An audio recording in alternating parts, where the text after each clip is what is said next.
Jesus, fuck.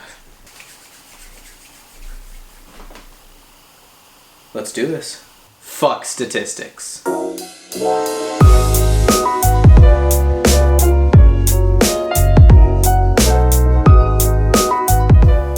gonna glare on the glasses. Alright, let me just read you some of these. Among millennials ages 25 to 32, median annual earnings for full-time working college degree holders are $17,500 greater than for those with high school diplomas only. A high school dropout makes on average $19,000 a year, while a high school graduate makes on average $28,000 a year, and a college graduate makes on average $51,000 a year. Over the course of a career, a college graduate will make nearly $1 million more than a high school graduate. Quote, that's a lot of money. College graduates are more likely to have a job. College graduates make more money on average than those who do not attend college. Better health. Research shows that adults with a college education tend to smoke less, watch their weight, have access to medical care when they need it. Dude.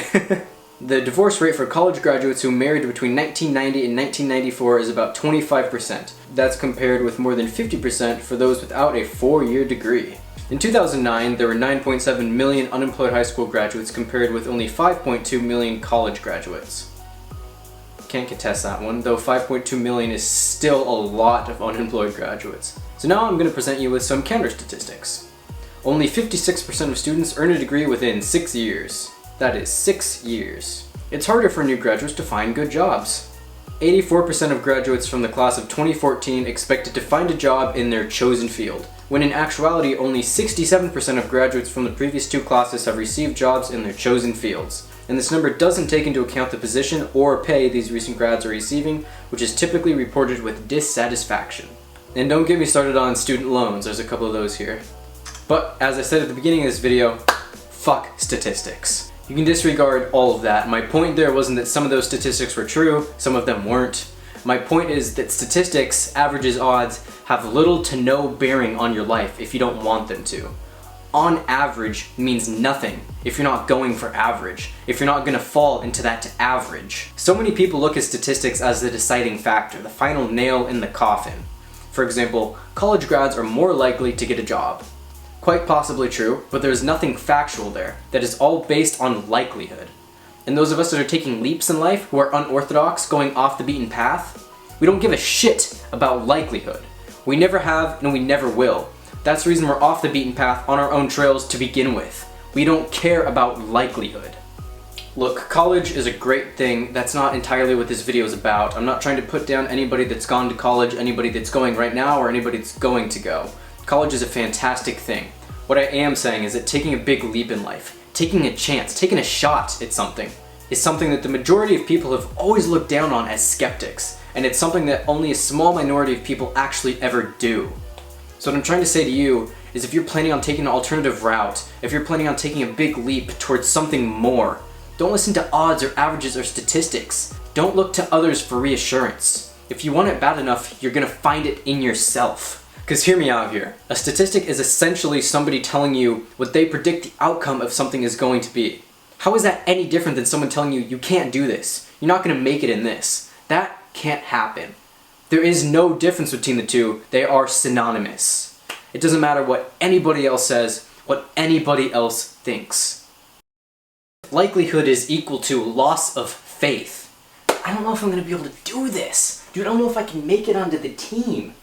That's likelihood. That's you submitting to what someone else thinks is going to happen.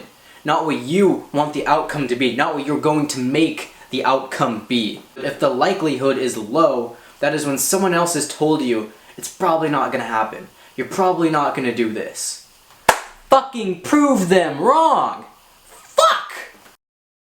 You're on a boat full of people, it's a ton of people and they're all going towards the same destination. And you're that crazy guy that jumps the fuck overboard and swims the other direction. Because you see an island way in the distance that you want to go to that nobody else has interest in. So you start swimming as hard as you can the other direction, the sheer opposite direction of the boat. And everybody on the boat's yelling at you and thinks you're crazy, but you know inside yourself that you're going for the fucking prize. It doesn't matter what anybody else says. It is okay to take an alternate route. It is okay to think for yourself. to pave your own trail in life. This is the only way innovation happens. Creation, invention, it happens through people taking chances and thinking of things that are new. Not just doing the same thing with the same people, taking the same route, the same footsteps as everybody else ever. When you go your own way, that is the only place you will ever find greatness. And they call you crazy. They call you crazy. People on the internet, your friends, your family, believe it or not, your fucking family. It's true. They call you crazy, they say it's stupid, they're ashamed of you. And you know what? I'm not stupid, but I'm sure as fuck crazy. There's a very specific mentality for anybody that's taking this path. And if you've got it, you know you've got it. If I may quote Alice in Wonderland, it's the Mad Hatter and Alice, and it goes something like this. The Mad Hatter turns towards Alice, and he says, "Alice, do you think I've gone mad?" And she says, "Yeah, I think you've gone mad. But let me tell you something. All the best people have." Have I gone mad?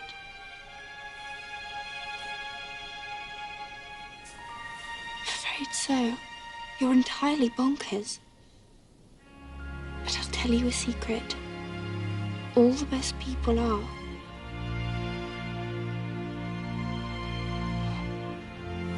I mean, think about how crazy the first guy was that milked a cow. Like, what do these things do? Oh! Like, dude, everybody that has conceived innovation is totally crazy. And that's why being totally crazy is amazing. That means you've got something special. That means you've got the X factor. And you better not squander your opportunity to make something great out of life. That's when you know that you've been given a gift, and you best not waste it.